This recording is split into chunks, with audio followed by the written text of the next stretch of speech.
Hey, welcome to Captain B Garage. Today we're going to talk about risers and manifolds and why they're so important and why it's important to check them once in a while.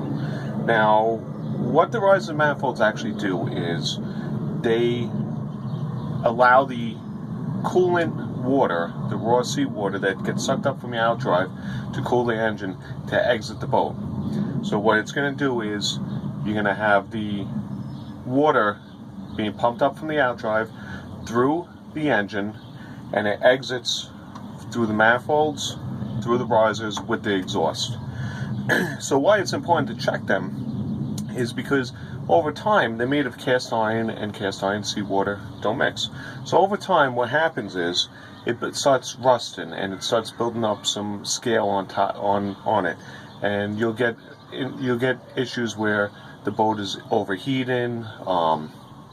You're having summertimes it will actually rot out and water will get backed up into the engine itself.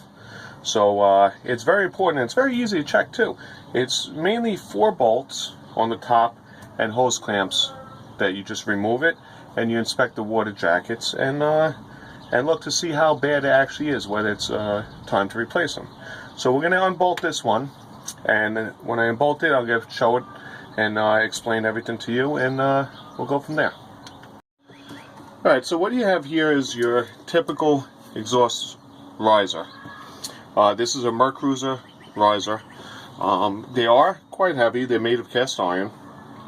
And what happens is, inside here is where your exhaust flows from the engine outside to exhaust out of the boat. But on the side here you'll see there's water jackets. And what happens is the water flows through the engine and then through these water jackets and exits out there with the exhaust.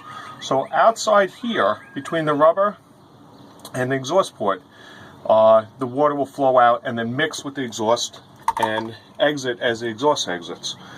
So what happens is these are made of cast iron.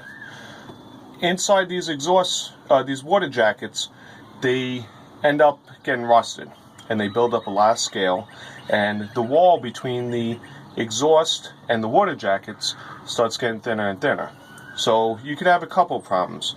You could have, because it starts getting scaly and builds up a lot of rust, you could have these water jackets get plugged. So now you're not flowing enough water. And when you don't flow enough water, you overheat.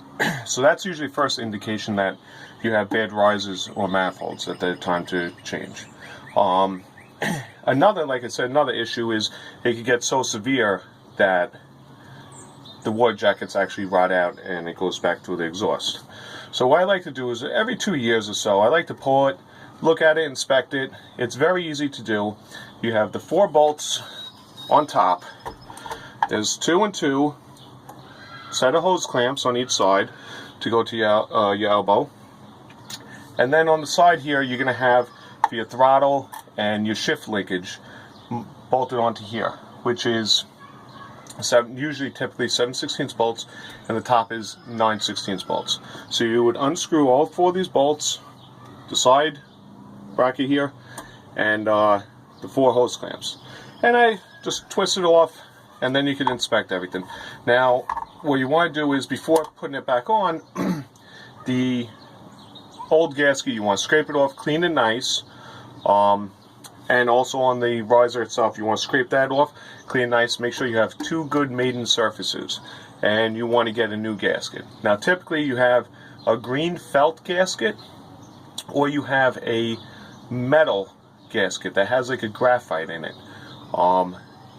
That I like better. That I feel it gives a better seal, it lasts longer.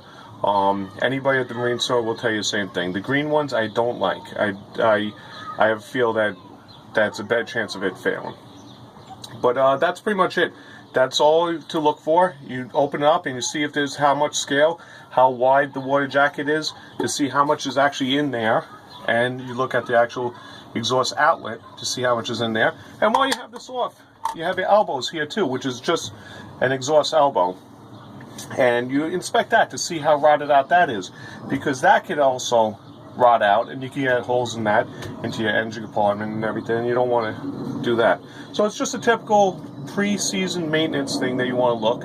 It doesn't take long. You just get a set of gaskets, you open it up, pull the risers, and replace the gaskets. Now when you get the gaskets, it's important to notice what type of gasket you have, whether it has this restrictor port in it or not. See, mine has the 2 little holes. Beneath this, if I was to chip this away, is a full water jacket. But what they do is they put those little holes in there to restrict the flow a little bit. So you want to make sure it's important of what type of gasket you have before going to the store, because you might get the wrong one. And that's pretty much it. So I'm going to pull apart the other one and inspect these, and we'll go from there. We got a lot more projects coming up. We have jet ski motors to rebuild. We have a jet ski Sea-Doo jet boat to rebuild. We have outdrives to do. We have electrical issues. So if you like this, please press like and subscribe and prove my wife wrong when she said it was stupid. Take care.